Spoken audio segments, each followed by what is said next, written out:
levántame eso.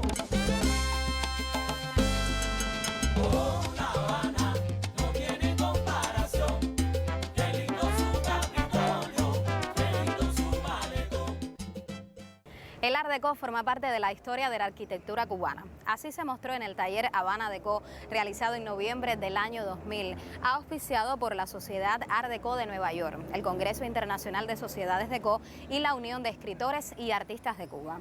En este evento se intercambiaron estudios e investigaciones sobre esa manifestación del arte moderno y su vigencia como patrimonio arquitectónico. Sobre el Art Deco y uno de los arquitectos que lo desarrolló en esta ciudad, estaremos hablando hoy. Sean bienvenidos a Gen Habanero, un programa donde no necesitamos tu prueba de ADN para mostrarte que llevas en los genes la herencia cultural de esta ciudad.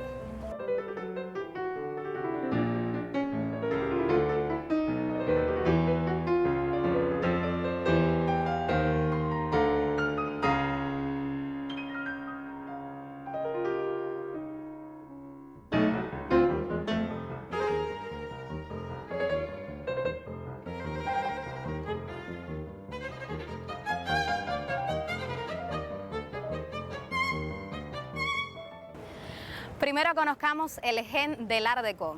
Deben saber que fue un movimiento de diseño popular que comenzó a desarrollarse en 1920 y se extiende hasta 1939, aunque en algunos países llegó hasta la década del 50. Influye en las artes decorativas como la arquitectura, el diseño interior, gráfico e industrial. También en las artes visuales, la pintura, el grabado, la escultura, la moda, incluso el séptimo arte. Luego de la Exposición Universal de París de 1900, varios artistas franceses como Héctor Guimard, Eugène Grasset, Paul Feuillot, Émile Dacour, entre otros, deciden unirse en una especie de grupo colectivo dedicado a las artes decorativas de vanguardia. En 1925 organizaron la Exposición Internacional de Artes Decorativas e Industriales Modernas de París. Y les hablo de ella porque marcó un antes y un después en esta historia. Esos artistas comenzaron a llamarse a sí mismos los modernos, aunque en realidad el término Art Deco se acuñó en la muestra retrospectiva Les Années 25, llevada a cabo en el Museo de Artes Decorativas de París en mayo de 1966. El término es, por lo tanto, un apócope o contracción de la palabra francesa décoratif.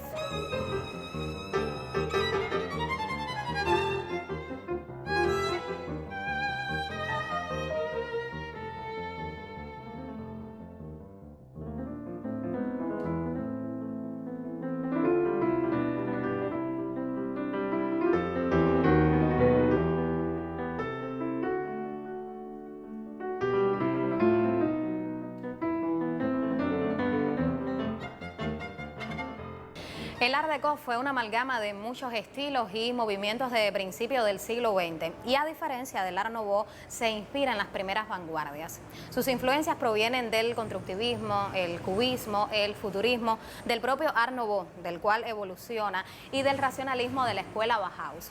Como fue un estilo que surgió en la llamada Edad de la Máquina, utilizó los inventos de la época en sus formas, como las líneas aerodinámicas, productos de la aviación moderna, la electricidad, la radio, elementos que se pueden constatar en los llamados rascacielos.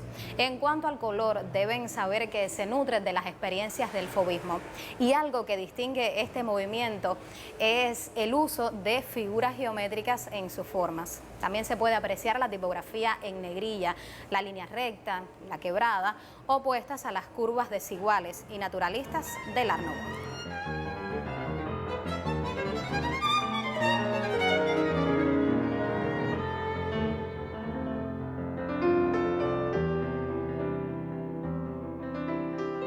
En la etapa de la Cuba neocolonial la situación fue otra. Las limitaciones impuestas por la enmienda Platt llevaron a que los cubanos buscaran una nueva imagen. Era evidente el deseo de la cultura cubana de mantener la tradición colonial, pero no quedarse al margen de los adelantos tecnológicos estadounidenses, integrándose a la corriente moderna, renovadora, europea y norteamericana.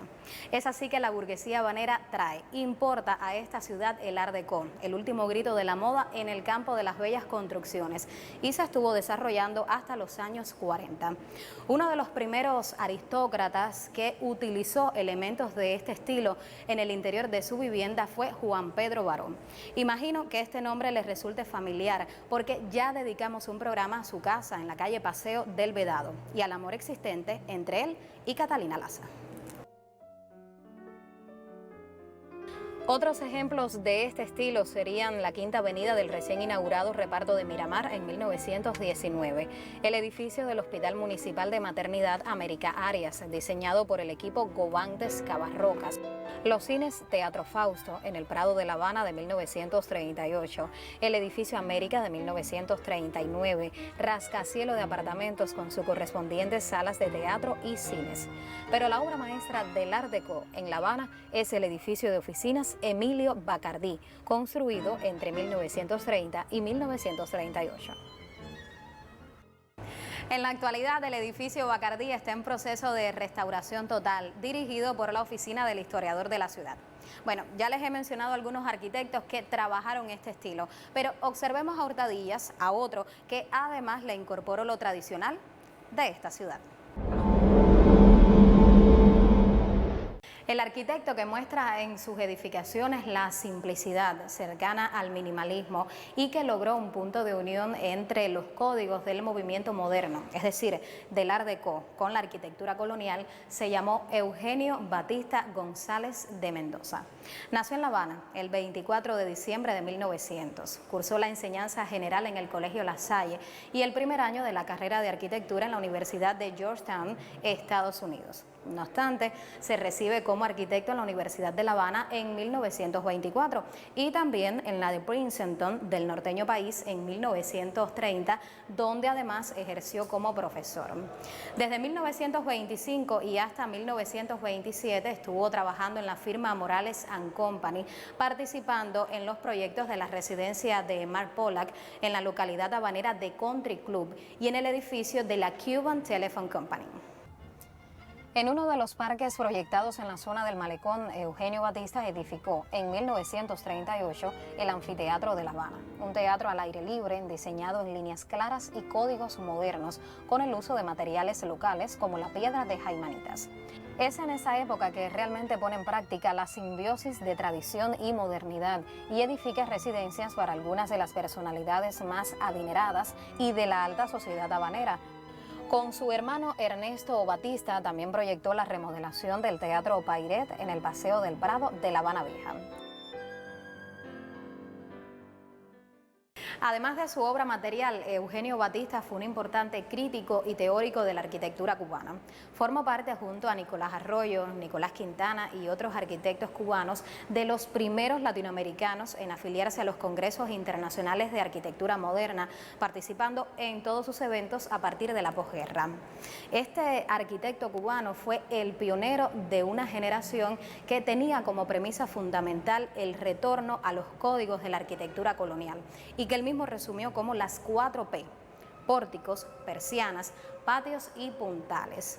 Además, fue una importante figura de transición entre dos eras, capaz de guiar a un buen número de profesionales cubanos de la primera mitad del siglo XX. Su creatividad no se basaba en la originalidad, sino en el rescate de la herencia cultural, combinada con los precedentes de la arquitectura internacional.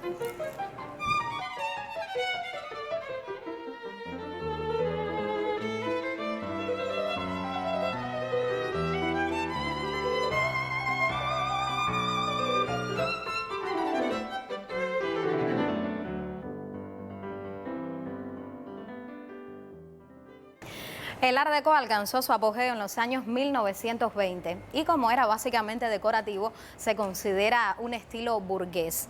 A pesar de las influencias estilísticas y formales, el Art Deco es un movimiento sólido y posee una clara identidad propia. Además, deja entrever la noción futurista de la llamada revolución industrial. El entorno del Art Deco fue la ciudad moderna, racional, donde imperaba el orden, la higiene, contrastando con la irracionalidad de los rascacielos dedicados a oficinas, hoteles y viviendas múltiples.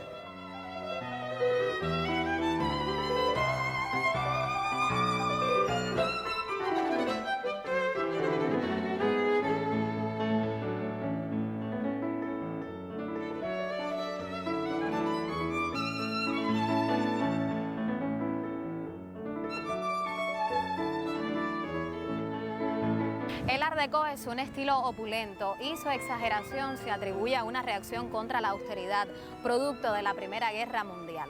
En esa época había un deseo intenso por el escapismo.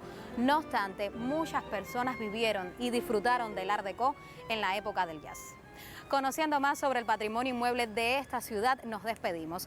La próxima semana regresa a descubrir Tu Gen Habanero, el programa donde llevas La Habana dentro de ti.